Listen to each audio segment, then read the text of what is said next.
Odad, is that your best name? Should I call you something else? Odad works. Where did the name Odad come from? My 32-year-old daughter walked in on me. I was playing Game of War, and she says, "What are you doing?" And I said, "I'm playing a video game." She says, "Oh, Dad." So, Odad. Okay, simple enough. Straight to the point. Yeah, not a lot of mystery there. So, I guess I'll start it off like this. You are Ark of War's biggest player in the game, over 2.3 billion power, and I guess the best way to do it is introduce yourself, maybe tell the players who you are. Well, there's not much to say. I'm 2-something billion. I've been playing for a couple of years. I got started a year or so after the big boys did, Bingo and 66, and that cast of characters, all the Chinese symbols I can't pronounce. I started out playing Game of War, 6-7 years ago, and I played with Stay, who was kind of the premier guy in Game of War, and he kind of burned out. I kind of burned out. So then I went on to War and Order with a group of guys and played that for a while. And, that got very expensive, as did Game of War. And so I kind of moved into Ark of War, which is 3 or 4 times more expensive than the other two combined. So I've been playing, about a year less than the other guys. So I guess that's maybe 2.5, 3 years. And starting behind, I had to run like hell to catch up. So I've been doing that. There's a lot smarter players in the game. I really enjoy the guys and they're really the guys that are getting punished by this whole thing. I look at guys like Badger and people like that who really study the game, and the various combinations of equipment. And, they're just a lot smarter at it than me and doing the calculations and figuring out what something should do, which the developers have frustrated. And I have to more do it trial and error, which is a lot more expensive, of course, because you're constantly changing gear and changing gems. But I've enjoyed it. It's kind of run its course for me, and there's a lot of controversy going on right now. I think it started kind of with the two of us. You not getting the love you should get from the guys that you're promoting, the game you're promoting, and me not getting the love I get from the guy that I'm spending a lot of money with. So just a lot of frustration. And it's mostly deserved on 7P's part. So retired, made a good living in the construction business, so lock up the kids and, hide the women. The language can get a little bit rough, but we'll see how this goes. So, yeah, there's a lot to touch on there.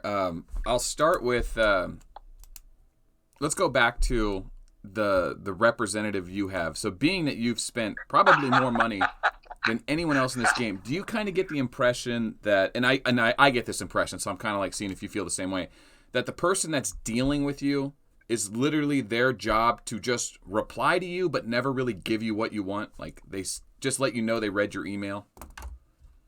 Or do you get results? No, I did way back. Hope and I went through a series of exchanges before our servers merged, and I managed to zero him a little bit more than me. Incidentally, he's a highly underrated player. Hope has kind of not played as much, but he doesn't get the attention that Bingo and 66 and some of those guys do, the other Chinese players. But he is really a good player. He's a good guy. I've met some really fabulous guys, both on both time zones or both hemispheres. But I used to get a little bit of attention, but lately, you a coffee drinker, Melt? Sure. Well, what's your store? You Starbucks or Seattle's Best or Pandemon? Where do you go? Whatever's in the coffee maker. I'm not picky. Okay, so you don't go to a coffee shop? No. All right, well, imagine going to a coffee shop and saying, hey, I like my coffee's cold. I'd like you to warm it up. And they say, the barista isn't working right now. It's 7 o'clock on Saturday morning, and he just decided that it didn't fit his schedule. So, this is kind of 7 Pirates. First off, I talk about bias against, the Anglos, and I want to be careful because I don't have a bone of racist in me, and I don't want to come across this wrong way, but nobody ever is there when you write to them. So they're only open, the helpless desk is only open when you at night when the Chinese players are playing. And then you have I still got you, Melt? Yeah, I'm here. And I just want to tell you, no filter. Don't worry about a filter here. You can say whatever you like. I only joke about the YouTube Christian channel thing. People like the honest version of you. Okay, well, I got another call coming, and that's why I asked you if you're still there. So I'm not worried about you hanging up on me because you'll call back. Oh, I will. So you go in there. They're only open when it suits them to be open. So the Western Hemisphere gets no attention. Then when you write to the helpless desk, you get Joey or Sue or I got one string of serious emails, PMs, whatever you want to call them, that I had 4 different people on there on one issue. And then it never got resolved. Then I get the little message at the end, we haven't heard from you, so we assume the issue is resolved. So yeah, to me it's a mental masturbation thing. Let's just keep jerking that guy off, and hopefully he'll go away. So and I want to these issues don't go away. They don't get responded to. Well, we're going to pass this on to the devs. That's why I call them the helpless desk, because they have no power and no authority and no knowledge of the game. Yeah. And so then they say, we'll pass it on to the devs, and it goes into the black hole of 7 pirates, and you never hear back. What is the first thing that comes to your mind that pissed you off about what made you want to quit? Because you announced yesterday or the day before that you are quitting. What's your current gripe, the current event? Well, it was an accumulation of things. In life, when you suffer an injury, it's mostly an accumulation of trauma that's occurred to your part of a body or something. But recently I wrote an email, and I keep getting this. Well, the issue is resolved because we didn't hear back from you, and I keep responding, no, the issue isn't resolved. So I finally, Joey or Sue or one of the 8 guys or 5 guys that are on there, he writes an email, well, the issue's resolved. And I said, no, it's not. Here is the list of issues. And I named about 8 of them. Okay. And I said, I think the game is biased towards the Chinese players. And I think that I want to come back to that because I think it's both structural and it's ethical. All right. But I listed like 8 things. And they came back and they said, oh, okay, well, why is it biased to the Chinese player? I'm thinking, well, what about the other 7 things? What happened to those? Right. And so they just kind of focus on the easy ones, and then they say, well, we'll pass it on to the devs. It cost me $4,000. Now, you got a lot of guys. God bless them. I think the free players on this game make it happen. I truly believe that because they limit themselves on their spend, or they're limited in their spend, that they have to be creative. And the creative part of this game is the best part. That's why you're so liked in the game, is because you've created something with that channel. And the free players have to be creative because they can't spend like I spend. And they drive the game in terms of innovation and enjoyment. And, they're great guys. Mm-hmm. This is a fabulous community. You got the one idiot every now and then that says, well, I'm going to come shoot you or this or that. It's a fucking game, really? So, but in general, 99% of these guys are really, really great guys. And they suffer when you have these issues.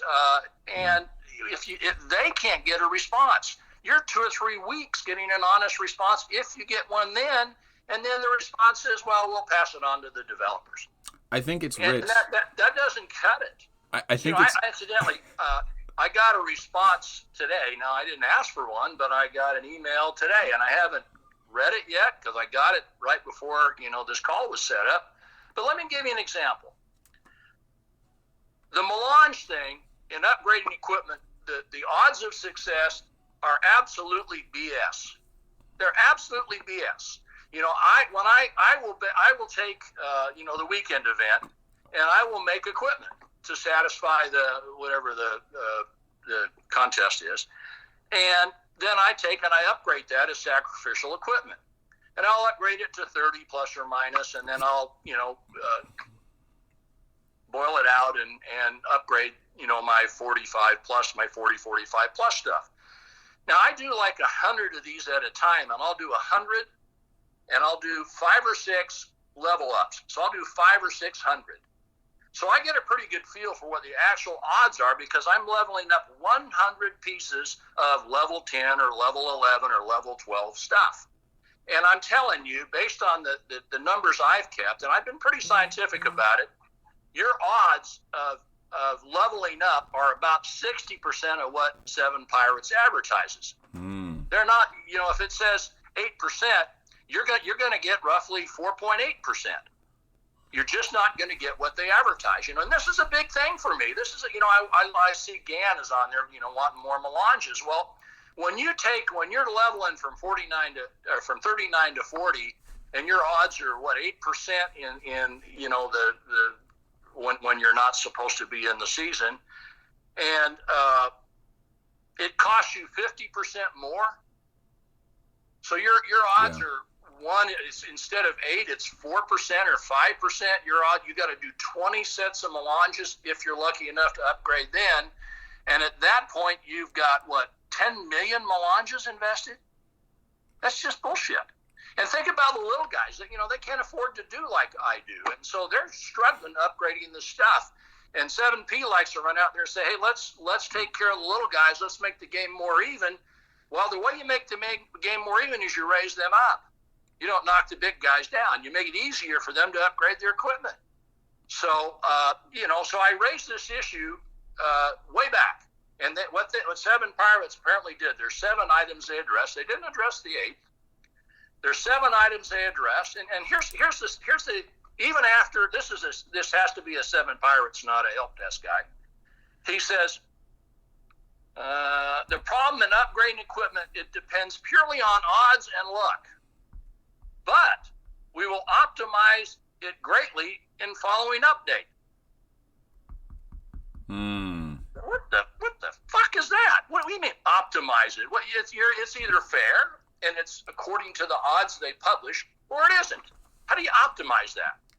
That's a real customer service way of saying, like, we hear you, and you know what, we're going to look into it again. But they chose the wrong words. What they should have said is, we'll revisit the numbers to make sure they reflect the right percentage. But that's what I'm hearing. But Yeah. but look, you have these structural issues, like the fact that help desk it's helpless, and it isn't available during the times that we play. And so you never get an answer the same day. You write a request to the help desk. 24 hours later, you get, well, geez, what do you really mean? Can you send screenshots? Well, when you're locked out of the game for 10 minutes before the galactic battle, how do you send a screenshot? Are you sitting there constantly screen shooting so you can show the time on there? I'm not. Okay. I'm busy watching reruns of Seinfeld. So it's structural. It's in the nature of how the game is structured, but it's also ethical. I wrote after the last lockout in the finals of last year's Galactic contest season, I wrote a nasty email to my representative at Seven Pirates, and I wrote, "Look, you got to fix this. This is bullshit. You got to fix this. This is frustrating. You're frustrating the bigger guys, who are the bigger spenders." I said, "But it's frustrating. You got to fix it." Oh, wait, let me stop you there. So you're talking about the 5-minute lockout at the entrance to the semifinals and finals when teams were supposed to be logging in to blitzkrieg the other sides, but players couldn't get logged in because the servers were timed out, right? Right. Okay. So I wrote it, and we didn't. We lost. Wynn wasn't in the finals, which is great because it's good competition. But we're not in the finals. So I write another letter. I write a letter or a PM to 7P, and I say, look, you got to fix this. And their response is, well, it's fixed. And I said, well, no, you really didn't, because you screwed this up. And they said, well, CAD's superiority can't be denied. That is true, though. No doubt, but I don't need the helpless desk telling me that. Yeah, it's a useless response. I mean, that's why they're the helpless desk. Yeah, but I mean, in their defense, right? Like, they did actually patch. Now there's a buffer zone, right? There's a 5 or 10 minute buffer zone, so that won't happen again. Well, let me ask you a question. They act like this is some new event. what's new about it? I mean, we've been, what they call it, the crush, incidentally. We've been doing these galactic battles forever. Do we have more players? No. Are the players bigger? Yeah. But does that cause a glitch in the system that locks you out for 10 minutes? I mean, this is not new stuff. This is the fourth year of the game. This is something they should have fixed a long time ago.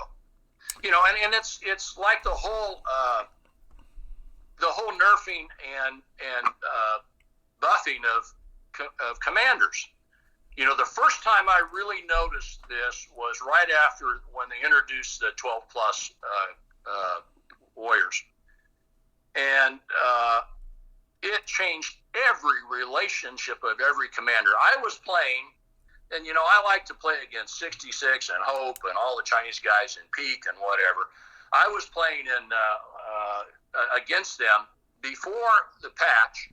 The patch took an hour and a half, and I immediately started playing against them. I didn't make any 12 plus. I wanted to see whatever, and every commander that was beating every one of their commanders was now losing. They nerfed or buffed every commander significantly.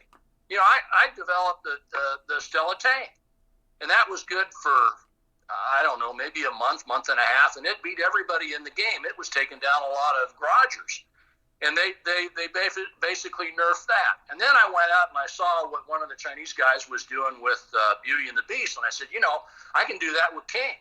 So I basically built King. They nerfed him 10 days later. 10 days.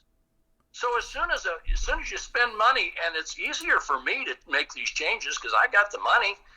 As soon as you spend money and you spend time and effort building a commander that beats everybody in the field, they nerf him. What the hell's the point? And on that, I've got to ask you a question because people are going to be mad at me if I don't. Would you be willing to divulge how much money you may estimate you've spent on this game?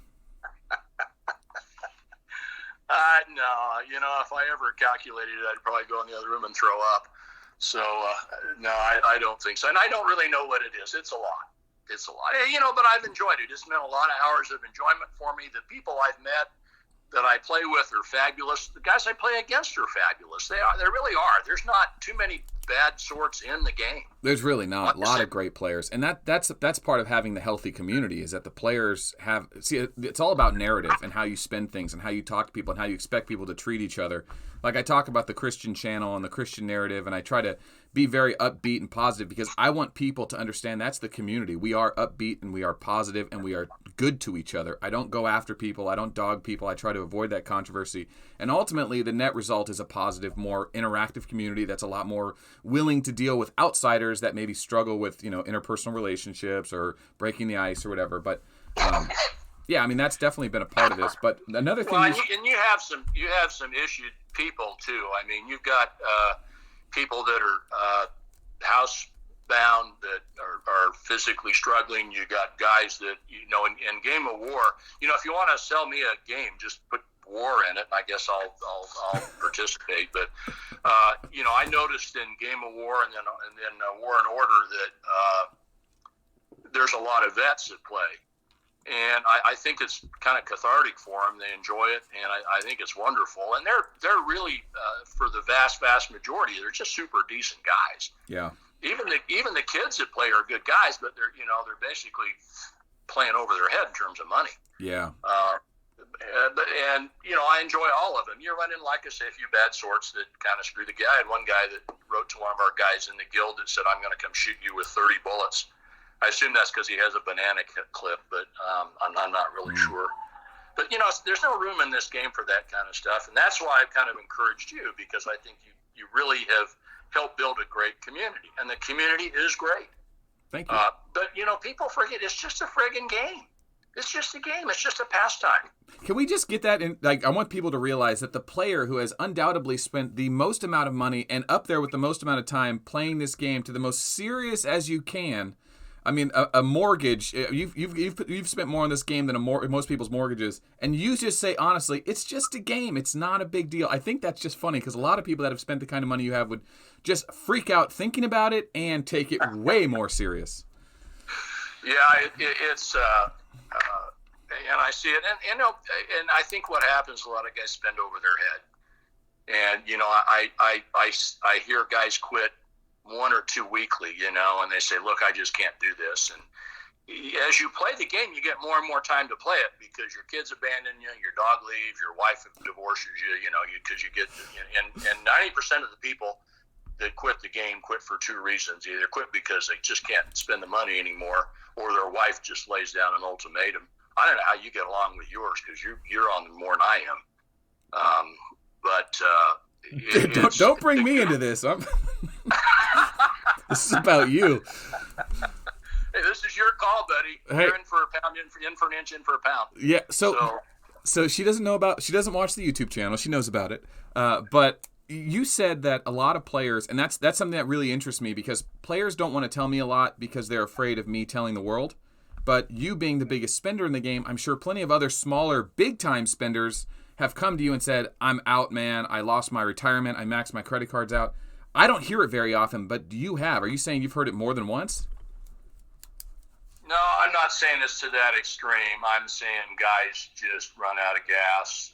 And, you know, it's a typical to this game. They advertise play for free, and then, you know, the first time you do an upgrade, it's your whole paycheck. Mm-hmm. So it's just, unless you have the money, and it's hard, you know, because people disconnect money nowadays. It used to be that, you know, you went to the store, you paid in cash, and that hurt because you looked at your wallet, and you looked how much you laid on the counter. But now you just push a button. Mm-hmm. And it really has disconnected people on how they spend money. I don't want to get philosophical on you, but you're right. It's disconnected people. And when you can just tap away at those packs, you forget it's real money. And, you know, our church out in California, we go to Mariners there. You probably know who that is. You're probably a 909er, though, based on where you're at. But, you know, we counsel to the Marines at Pendleton. And invariably, we do marriage counseling. Invariably, we determine that the problem with most Marine marriages is the Marines go to the battle zone, they get hooked on the adrenaline like the game provides. It's the same sensors in the brain. And then people, they start gambling because they can't come off of their battle high. And they gamble their paycheck away, and the wives are sitting at home with no money for groceries. Oh. And I think to a great degree that's the game. And then finally the wife shakes somebody and says, you got to knock this crap off. Or they just come to their senses. But, you know, the game has to be played in moderation. And for different people, there's different levels of moderation. And I think, as you know, when you first asked me, if you remember this or not, if I would do an interview, what did I say? Do you remember? No, I don't. There's people that don't like me because I spend money. Okay, yeah, I remember that. And you know, it's all relative. I spend less money relatively than the kid that just spent $5,000 to trying to sell his account right now, who's in our guild. Right. And I don't like that. We all play our own game. You know, like I say, some of the best players in the game, guys like Badger and guys that really are thoughty. Ned was another guy. He really understood, you know, all the wrinkles in the gear and everything else. They play their game, and they really drive the innovation. The sad part is what I don't want to do is I don't want to ruin that for people. People have made me kind of into the poster child of what's wrong with 7P, and I don't want to do that. I don't want to be the reason that people stop enjoying the game. I don't want to be the reason, you know, it's if they don't see the flaws, they probably won't care about them because they don't know about them. But if I point out some of the flaws and start working on some of these guys, then you'll have more people quit and more people not enjoy the game as much. But 7P needs to step it up, and they need to start worrying about customer service across the board because, again, I think it's structural. It's also ethical. You can maybe talk them into changing the structural parts, like they should have a full-time guy during the Western Hemisphere day to deal with issues with the players, okay, that has the authority and the ability to fix things. Yeah. Not have to go 2 or 3 weeks to get something fixed. And, oh, by the way, we'll talk to the devs. You can fix that kind of structural issue. You can't fix the ethics part of it. Yeah, there's so many players that are bilingual that live in our time zone that could do customer service, even if they're just college kids working part-time to do support tickets that speak Chinese and English, just to have an English rep. And we deserve it, honestly. We have the money into this game. This isn't a startup game. They're not a game that's in debt. They have made tons of money, tens of millions of dollars. They can afford to pay a college kid $30,000-$40,000 a year to do tech support from home and answer tickets in English, and they're just not. And they need that push, and I think a lot of what we talk about is doing that. But if the answer is going to be, we'll let the devs know you got a problem, then there's no point in having it be in perfect English. And college kids don't use perfect English anymore, incidentally. So, what I don't want to do is have people say, well, Odad quit, so I'm quitting. I just burned out. I burned out on the fact that it's much more the way they screw with the comms than it is the help desk. It cost me $4,000 to migrate. The guy that has 100 less power than me, if he migrates to our server, it costs him $2,000. Now, how's that fair? Yeah, that's just punishment for being a big dog. So so the migration is something that goes way back. Incidentally, they've kind of offered to kind of fix that, but not in this letter they wrote. But that's specific to me, and I think what the community ought to do is they ought to get guys like Rookie, who really has his heart in the game. He's still pretty new at it. He's still fooling around trying to figure out, which gear works and which comm. But he really is starting to understand the game well, and he cares about it. And he really would be a good person to kind of coalesce around and come up with some good requests of 7P. Yeah, Rookie, for those of you guys who don't know, Rookie's a $2 billion power player. With the comms, my requests were pretty specific to me. Yeah, but Rookie's a $2 billion power player, right? He's up and coming. He's a big time spender. I do want to talk to him. He's a good guy. He's just a good, decent guy, and he cares about the game. Okay, so you mentioned that this is the last straw that broke the camel's back kind of deal. Is this true? I mean, you've threatened to quit before to get their attention. Is this for real, or are you considering coming back? I mean, it's a big game. You got a lot here. It's hard for you to walk away, and there's not much better to go to. I've seen what's out there. I'd be hard-pressed to come back. Mel, there's just things that they can't change. They can't help themselves but to change the comms. Instead of letting somebody develop a category killer that is strong enough, the old Rogers model where he just killed everybody. Instead of letting everybody do that, they've done two things: is they've nerfed and buffed, which really kind of pisses me off because a guy like me spends a ton of money building like King. And King was, I was taking out Rogers, I was taking out everybody in P. Okay? Yeah. And then a week later, Christ, I couldn't beat Black. And then you have that kind of deal. Then they've now begun to rely on more, well, geez, it's kind of luck. So now, I played Peak for the last 2 weeks pretty hard before I quit. And, I was playing against the 2 billion guys and the 1.5 billion guys. And, I'm sitting there playing. I got 4 comms that are 50s, straight 50s all the way across the board. And the thing I don't like about Peak is you're really showing your ass. You see what everybody's playing.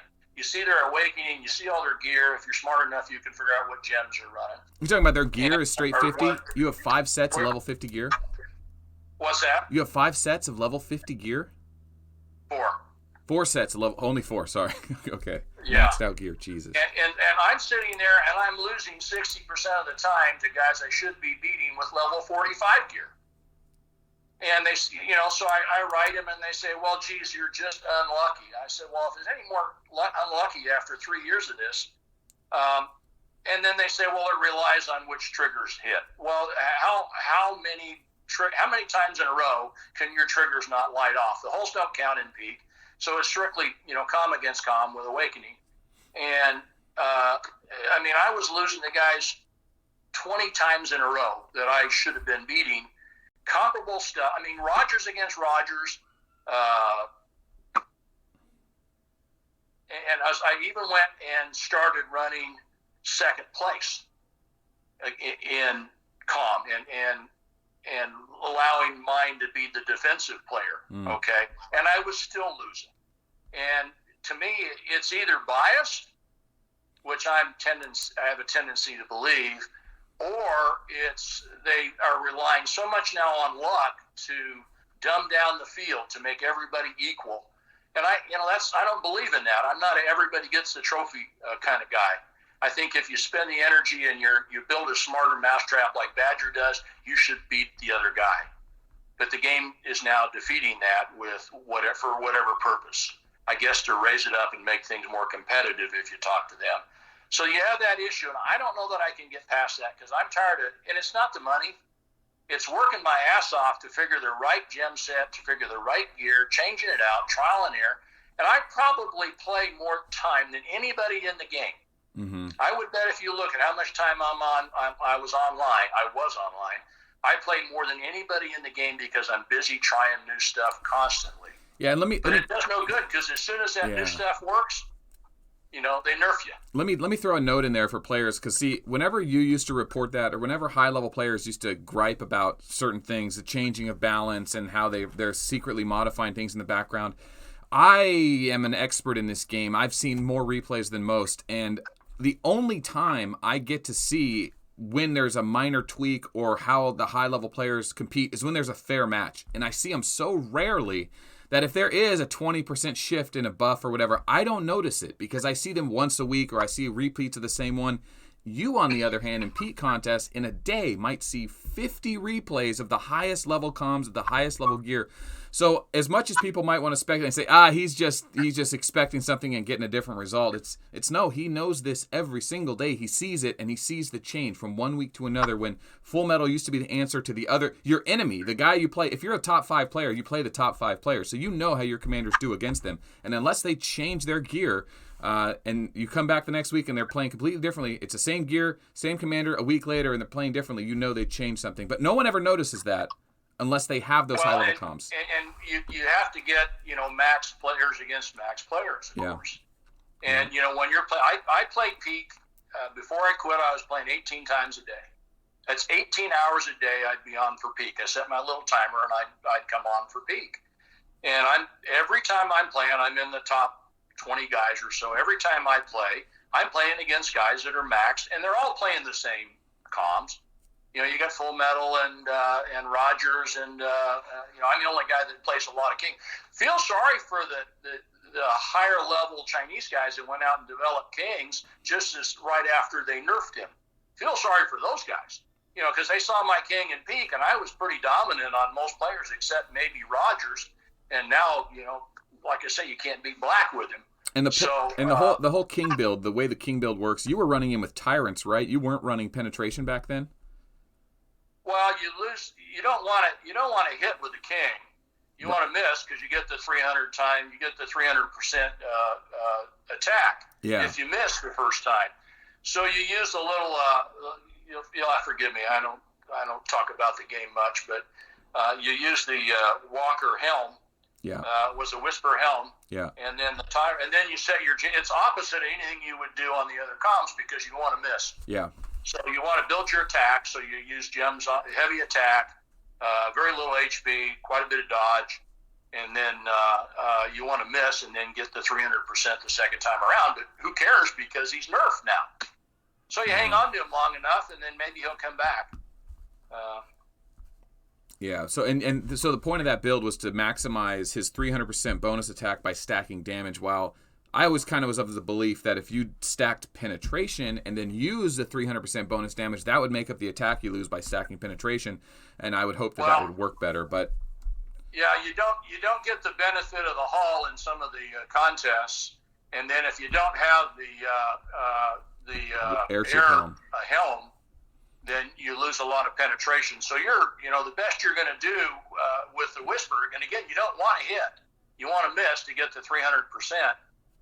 The best you're going to do on penetration is what, 60%? Yeah, you really need that 100% penetration to get full value. Yeah, I don't know if it's magic when it happens, but the guys out there running around with DS and running the full pan.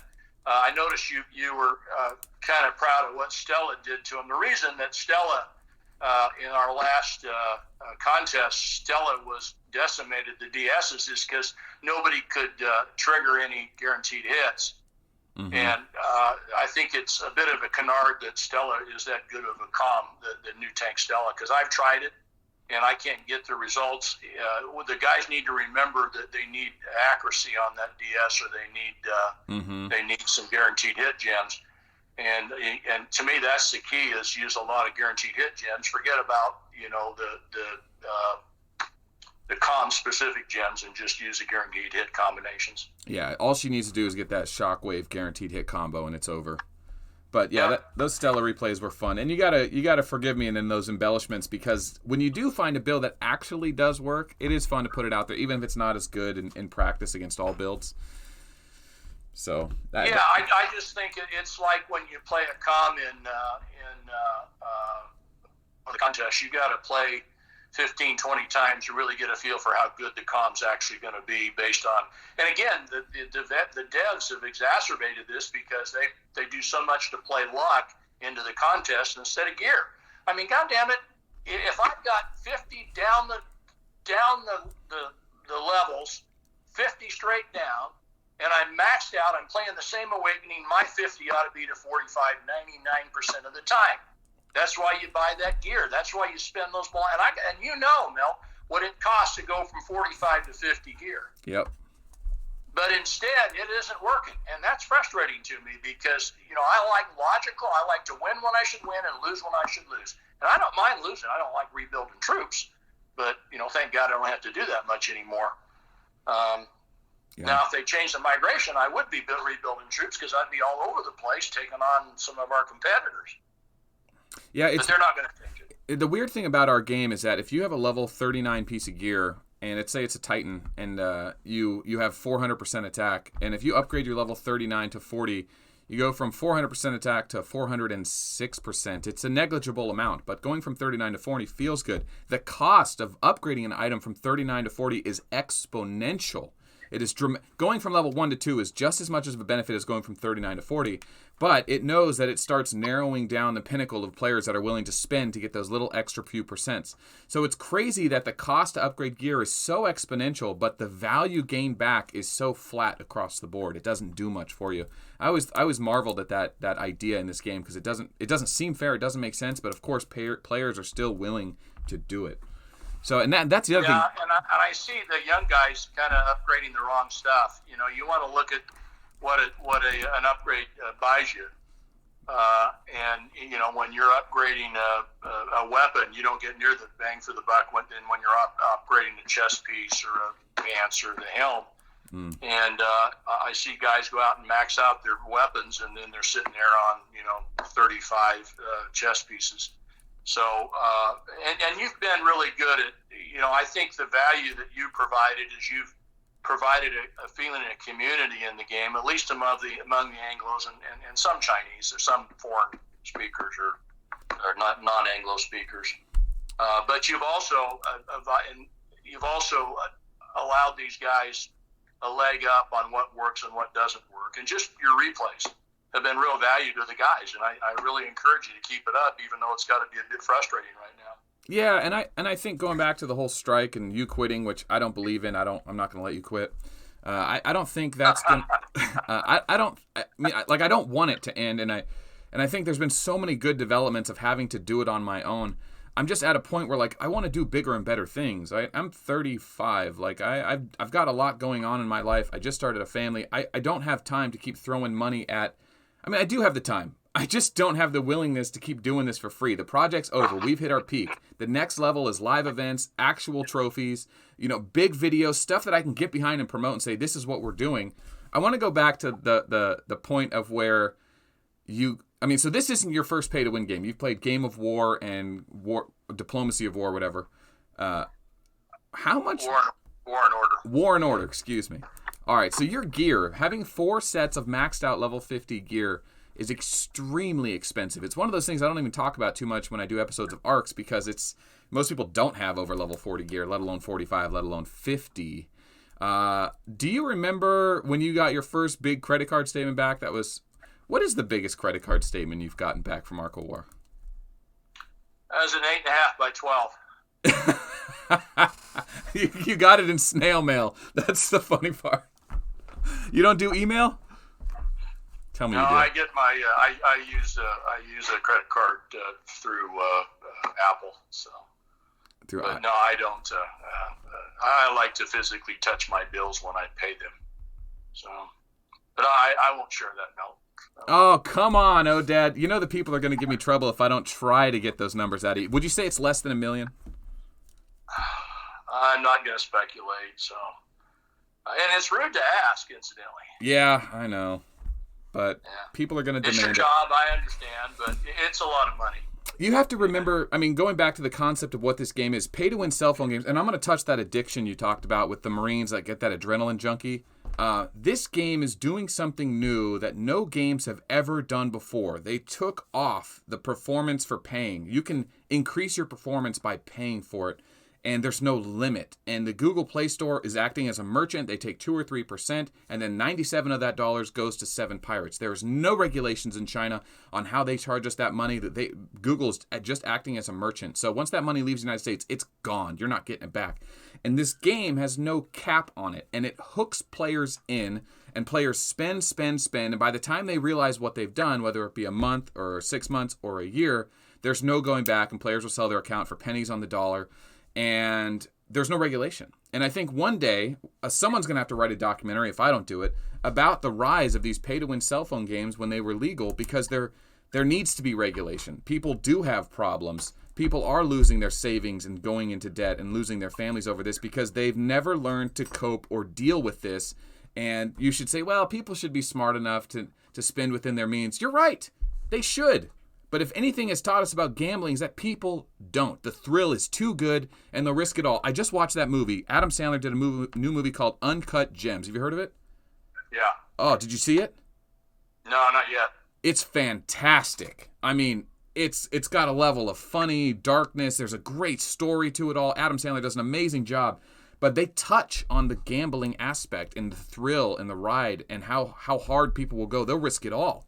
And I think that's happening in this game, and I know it's happened to a few players. I just don't know how prolific it is because there's a certain amount of shame, right? People don't want to admit. I want to disclaim one thing you said. I didn't say they should be smart enough. I said that a lot of them aren't capable, and until I don't think you'll ever see the gaming industry migrate back to the U.S. I mean, you can go to Beijing and you can get a programmer for a couple 100,000 yuan a year. The yuan's 14 cents.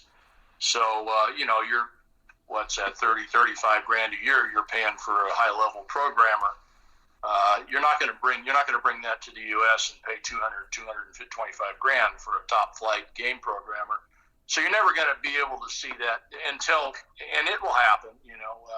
Eventually you'll see the currencies normalize and the economies normalize, and the U.S. will compete on that.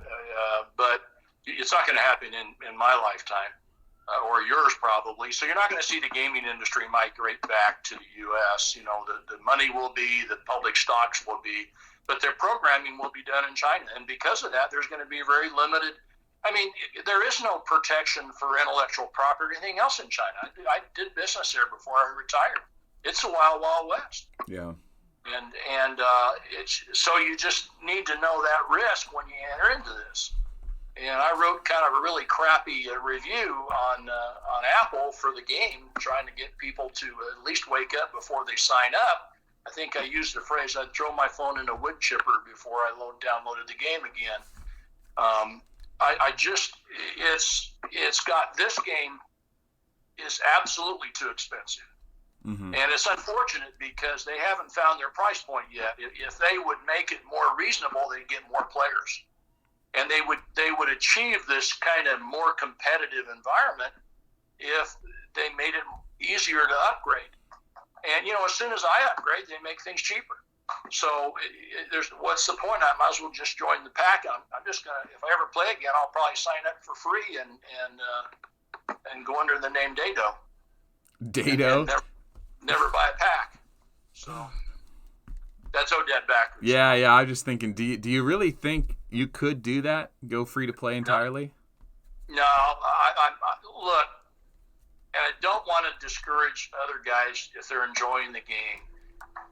Severing Pirates is not going to change. They'll rearrange the deck chairs, but at the end of the day, you're still on the Titanic, and it's not going to change. They still are fundamentally flawed in their business philosophy. They'll only do the things they need to do. It's like I told the guy, I said, couldn't we resolve one of these issues without me threatening to quit? And they got no response, of course. Yeah. This is simple stuff. Some of the stuff I've asked for, I blew through the space station. What is it, 5,000 you got to go through to get to be able to upgrade your March? Yeah, Wave 500. Yeah, whatever it is. And so, I blow through that and what do I use it for? I use it on weekends for the weekend contest where I'm required to participate in by my guild so I can get a free fourth set gem. Mobilization. Yeah, mobilization. And so, that's all I'm going to use it for, so I can kill monsters quicker. And you know what? I'm at 600 and I still haven't gotten to be able to upgrade my March. So I wrote to the guy, and he says, well, you're just really unlucky. Oh, that's right. At Wave 500, you have the chance of revealing the upgraded March speed. It's not guaranteed. Yeah, I'm just an unlucky guy. I suppose. Yeah. I'm not a conspiracy-minded guy, but when things like that happen, I go, what are the odds? Yeah, well, it just happens over and over and over again. They're not going to change their ethics and who they are, and it's unfortunate because they really have a great game. I mean, the original concept of the game, I think they've screwed the pooch on some of the wrinkles they've added to it, and the fact that they can't get the contests where the lower tiered players are playing the lower tiered players. Yeah. And I go to these games, and the guys are complaining that they're playing against all these 12 comms. It's not fun for us either, guys, to play against a bunch of farmers. Yeah. So, at least package them up where the little guys are playing against the little guys and the big guys are playing against the big guys. Yeah. So, like, what you're talking about is the peak contest has the regular division and the senior division. Senior division should be broken down into, like, 9 different leagues: bronze, silver, gold, platinum, and then diamond or something like that. That way, the high-level players compete with the high-level players and actually see what their gear is doing before they take it into the real game and risk losing it forever, or a galactic battle when they're competing for the grand prize. That's a great point. And on top of that, that's a good itemized thing that we should be pushing for as a community because we all want that. So I'm going to write that down. But earlier you mentioned the 8th item. You gave 7 Pirates a list of 8 items. Was there an 8th item they ever responded to? What was that item? The general bias of the game. Ooh. And it's funny. I made one last gasp at writing to my contact there, and I listed the same 8 items. And of the 8, as usual, they only discussed one. Well, why do you think we're biased towards the Chinese?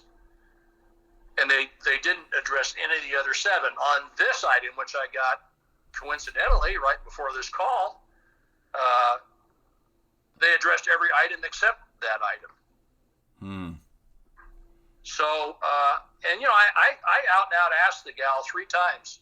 I think it was a woman. Way back, I said, do you have IP biased buffing and debuffing? And I thought, well, I'll surprise her with a new way of phrasing it. And boy, crickets. I mean, major crickets. 3 times. No response. And then, of course, I get the little thing that says, well, we assume your issue's gone away, so because we haven't heard from you. So, But even the world event, there's a great example of why we should have several divisions. Now, you had said that, I see battles, maxed against maxed. If you want to see that, if you want to see the best gear, if you want to see the comms that are working and not working, besides listening to Kilgore, who I think is a fabulous guy, you got to give the guy credit, man. The guy's got energy and a great heart. But if you want to see what gear works and doesn't work, you got to be in that top division. And then if you're not playing in the top battles of the top division, you're not seeing the best gear. So it's a trade-off. But if you're a guy like him who ended up in the top division, of course you had to push the button to get there. Now I'm back to peak. He's stuck there now. Yeah. And he'll see the gear everybody's using, but he's never going to win any battles, and it's unfortunate. It's really sad that a guy that puts that much energy into the game can't be successful at certain parts of it. Yeah. So you were saying the world event. Are you talking about the 6v6 or just the peak contest?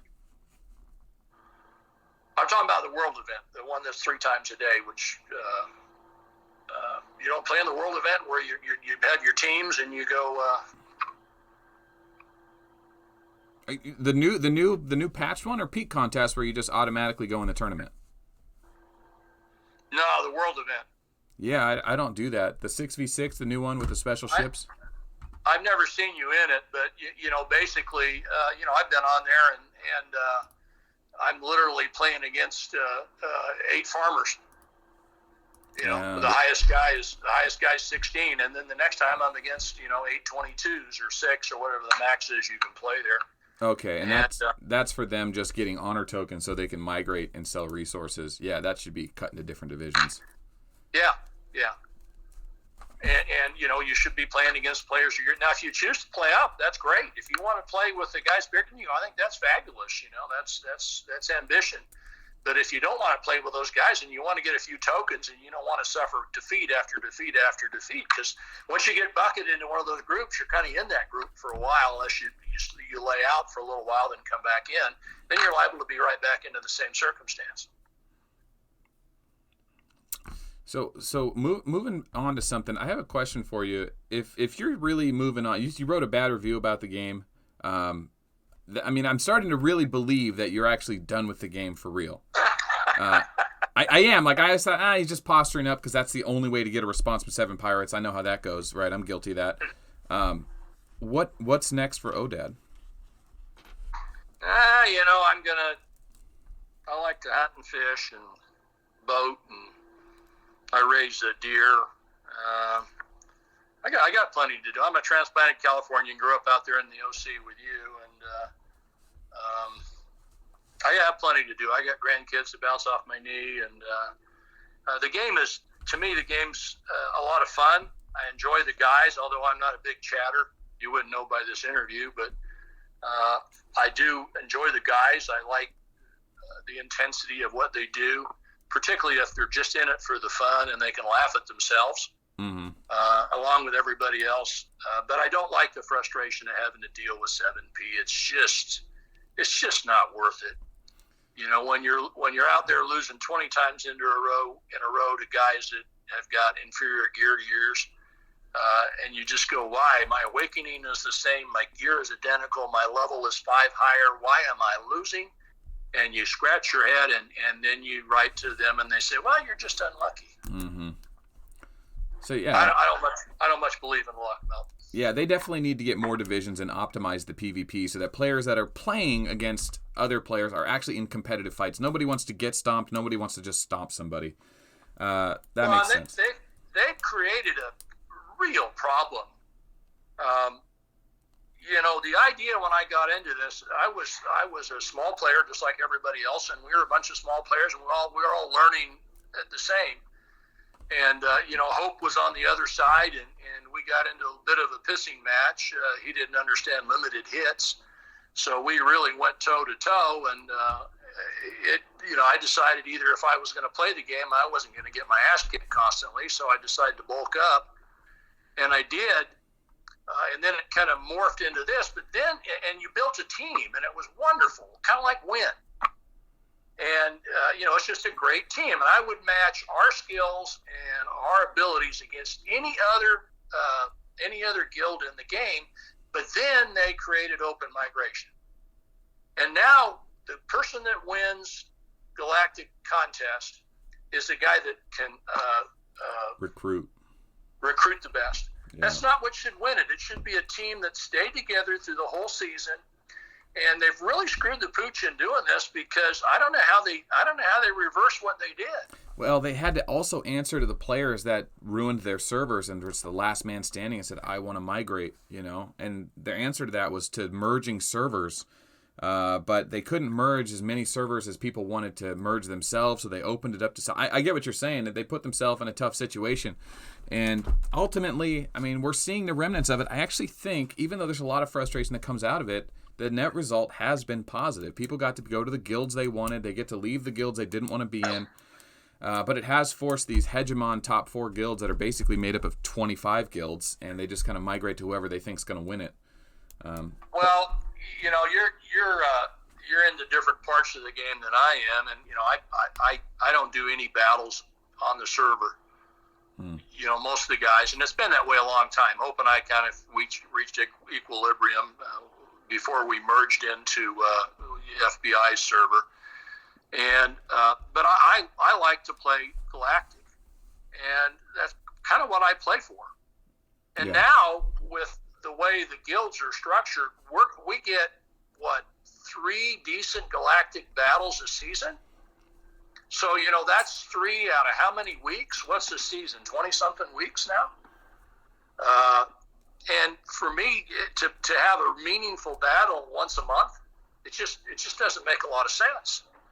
So I'm, gradually gotten more frustrated with that, and because if you're Win or you're CAT or you're New York City, NYC, or you're FBI, most guilds aren't going to even bother to show up, and it's all because of this concentration of power, and so it's ruined Galactic, and I don't know how they fix that other than maybe put a hiatus on migration for a period of time between, let everybody migrate before the new season of Galactic Contest starts, and then you're stuck.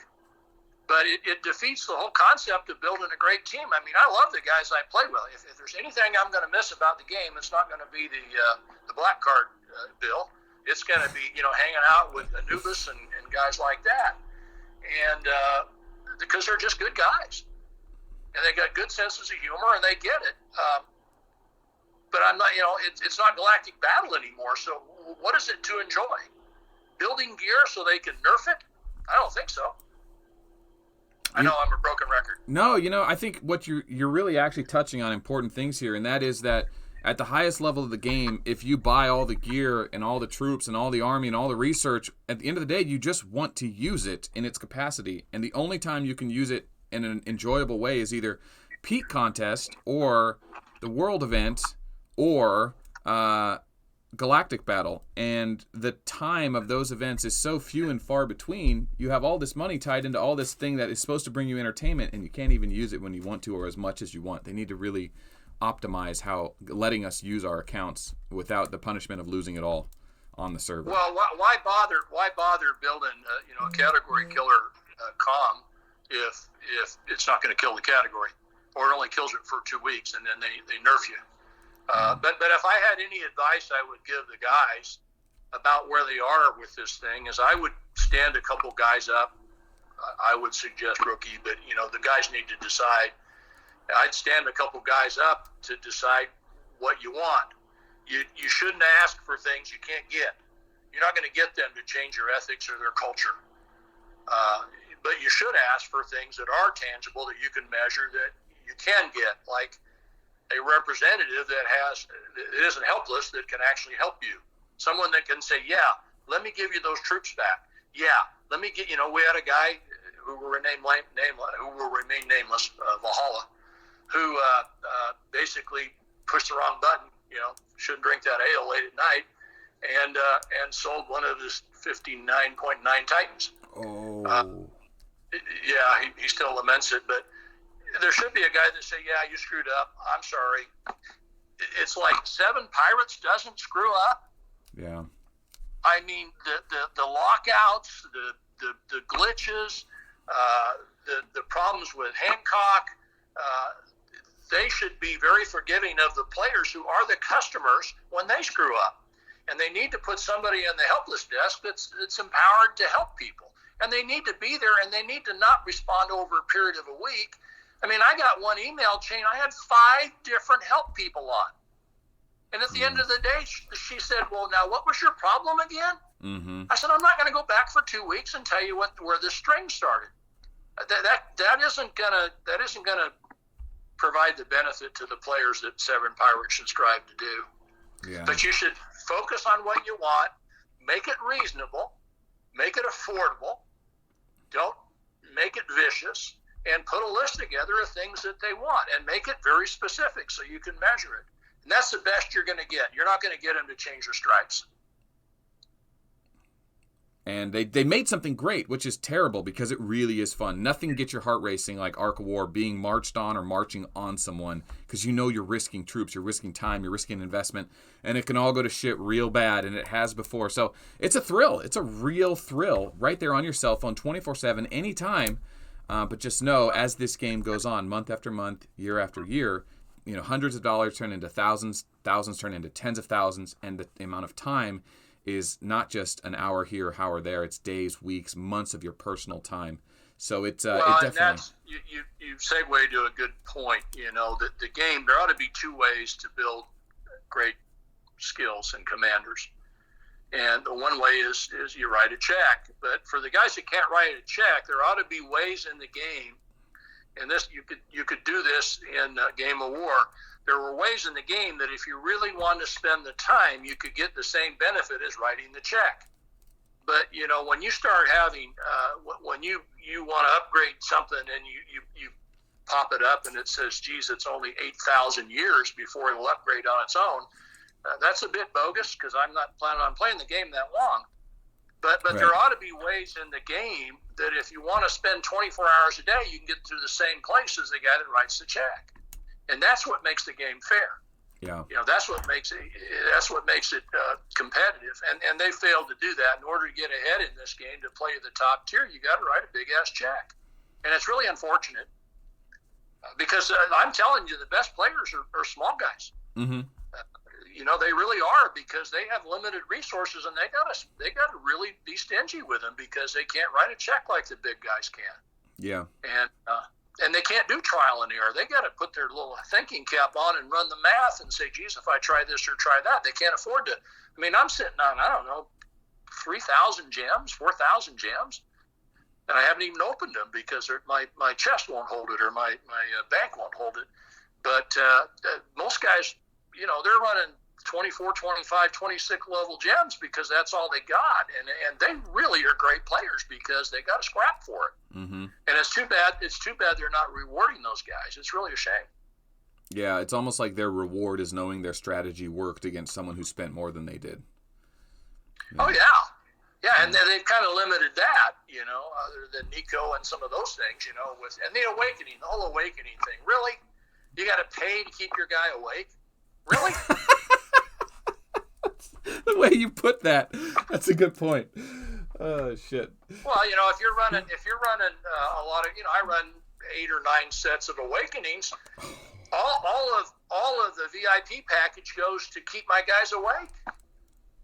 And so I can't spend any money on migration tokens or any of the other stuff. I got to spend what I have. I got to spend to keep my awakenings going, except for the cheap and really of the free awakening or the cheap awakenings.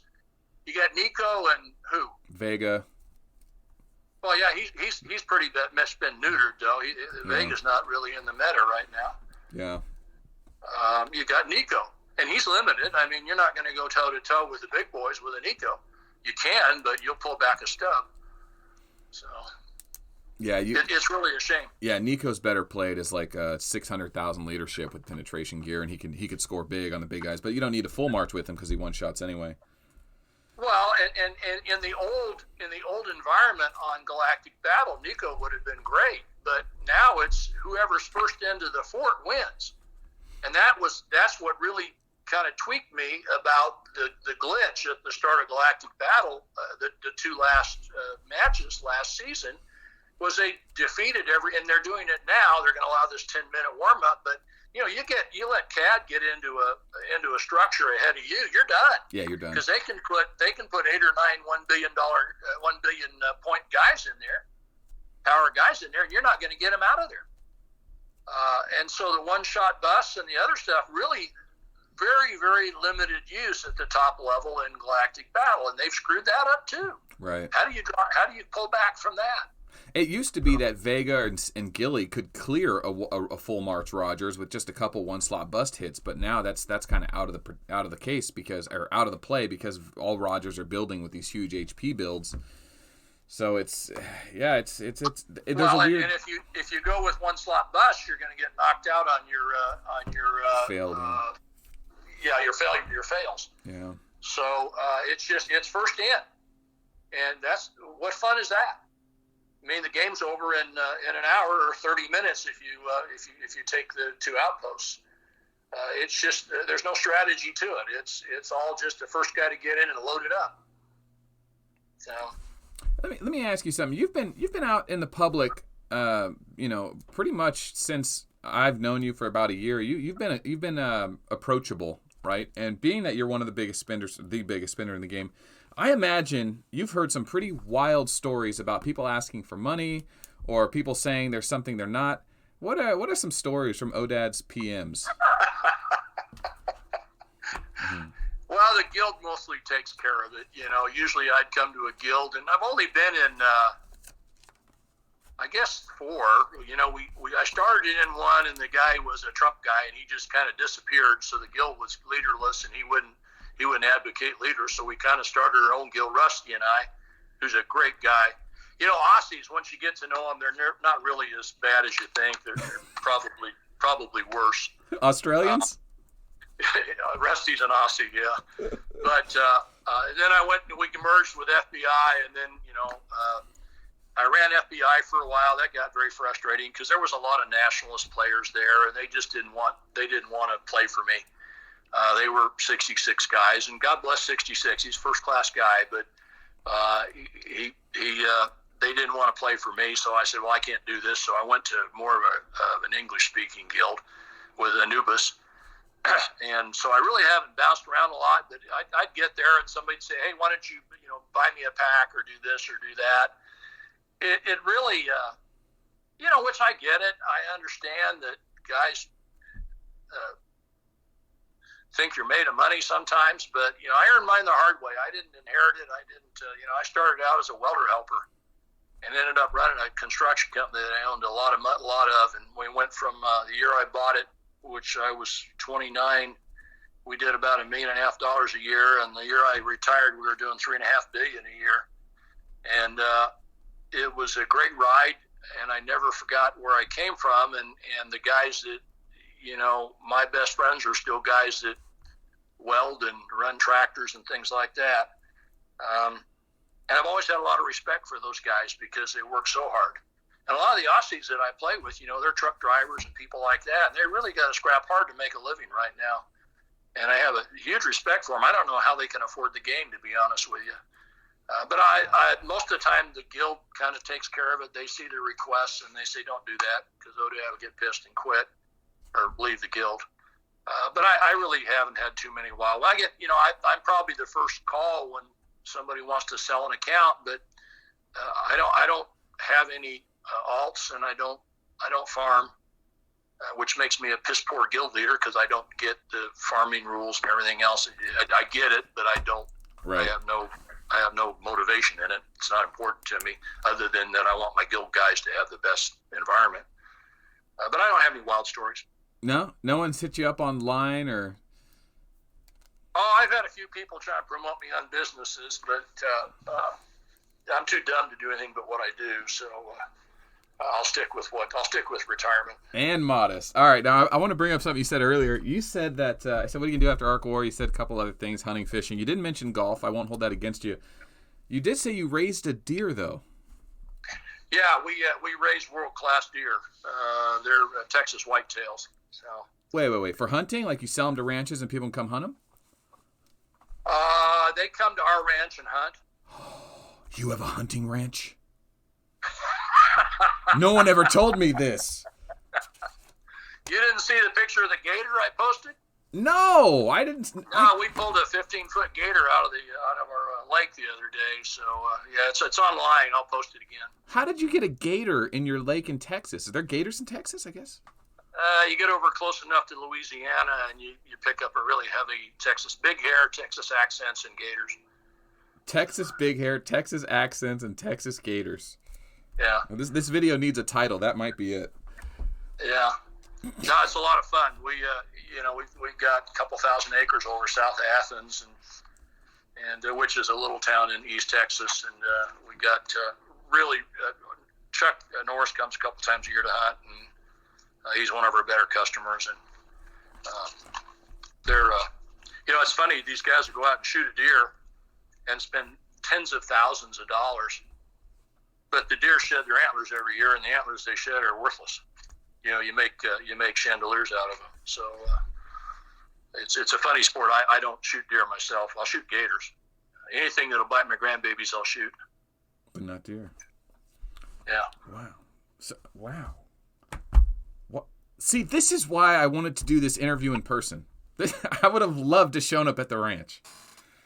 I don't think you'd survive out there, Melt. They don't cotton to you California types. I'm not from California, man. I'm from the rural part of California. I grew up a little tough, I grew up on a ranch. I raised sheep. I was a Hall of Famer in the FFA. And I've been to some conventions. Yeah, well, I think they'd banjo your ass, but I'm not sure. No. I'm an angler, man. I clean my own fish. I keep my own trophies. I'm not like those California skater boys who smoke pot all day. I'm a hardworking guy. I work construction. Oh, I don't talk about personal stuff. If you get this way, I'll take you out and we'll catch some bass and shoot some deer. But you can't wear the hat. Don't wear the hat. I wear the hat everywhere I go. It's my identity. I need it. Yeah, well, like I say, they'll buck you up and ride you sideways. So. What? Never mind. All right, I gotta go. Gotta go to work. All right, Odad, it has been an absolute pleasure. Thanks for doing this interview. I hope you don't. I wish you guys the best of luck with the game and the enjoyment it should bring you, and I hope you do well with getting what you need out of 7P. I really do. So. Okay, then. I'll see you online. Thanks for doing this. You bet. All right, bye-bye. Well, guys, that was Odad. Sounds like he's truly quitting, which is unfortunate. He was definitely a good guy, a good personality, a great member of the guild, good for the community. We can't be losing players like him. And, that's just one of the outspoken individuals. There's a silent majority quitting too. And that's not the narrative I want to end that on. That's not... I want him to come back. I want the game to get better, right? We're all into this thing way more than we ever thought we would be. And losing it, you may not realize it now, but losing it and then looking back a week from now, a month from now, you'll be disappointed you walked away. I know that. Things I did in this interview that I really wanted to push on. First off, that was the first time I've ever talked to Odad. He's a difficult guy to get a hold of, or can be, mostly because he knows I'm recording, right? Probably doesn't want to talk to me because everything's on the record. Amazing guy, right? Like, just kind of an old guy, figured out what he wants in life, and entertains himself doing whatever he wants to do by spending money on a video game to be the big dog and play the game the way he sees that it could be played, like no one else plays it on a high level. I tried to get him to talk about how much money he spent. I think, although it doesn't mean much to him and he doesn't want people to know how much he spent, there is another story here, a much bigger story, and that is the pay-to-win cell phone games of 2020 are a chapter in our history on the internet that is not going to be forgotten.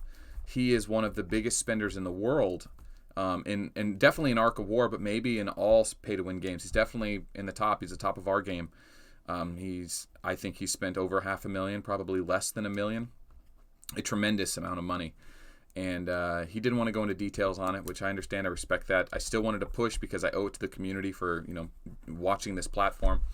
If any details do come up about Odad's finances and history, about how much money he spent, or other players like him, I definitely will be covering it on this channel. And one day I'd like to do something more in depth about the spending and players who spend the kind of crazy money that goes on in these pay-to-win games. But that's it. Let's wrap this thing up, guys. It's been another great episode of Zentown Heroes, right? This is a cool series. This podcast style where I get to just talk to the players and give them an open mic is really something I'm enjoying. Not as much as meme review, but it's getting there. I don't know. This is a pretty good episode.